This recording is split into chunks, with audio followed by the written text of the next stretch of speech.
Hi and welcome to the curriculum overview. Just a quick video to show you what we're going to be building in this course. We're going to build projects, and we're always going to be working with a project. The first project we'll build is a movie collection system to manage your movies. We'll learn about Python basics, how to interact with users and send them data and get data back.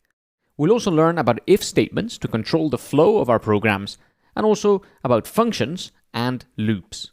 Functions will allow us to structure our programs nicer, and loops will allow us to repeat things over and over again. Then we'll move on to project number 2, which is going to be a library manager. Here we'll learn about object-oriented programming, which is a cornerstone of modern software development. We're going to learn about errors and how to handle them in Python, and also how Python does flow control using errors, as well as if statements, as we learned earlier on. We'll learn about files and how to store things, and we'll also learn about relative imports and import errors.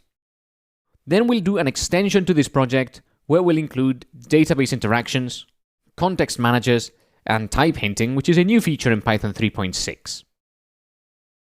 After this project, we'll move on to web scraping.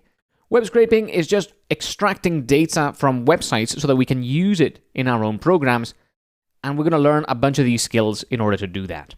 We're going to look at built-in functions, generators, regular expressions, working with date and time, advanced data manipulation, as well as some external libraries that we'll need in order to perform web scraping.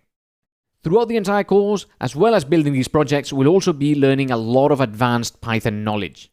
One of the topics unique to this course is that we'll be covering how to do asynchronous Python development, which is usually a very confusing topic that we will cover in depth.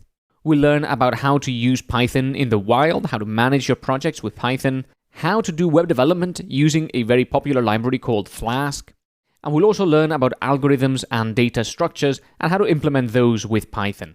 This is very useful for interviews, for example. There's also a bunch of popular Python libraries that you can use to do a whole host of other things, and we're going to look at some of those so that you know more about what you can do with Python. This is the most complete Python course available today. We're going to do concise explanations with a little bit of theory, then we're going to give you a whole bunch of examples, and finally you're going to apply your knowledge by building a project, and we're going to do this over and over again so you're always getting practical, up-to-date knowledge.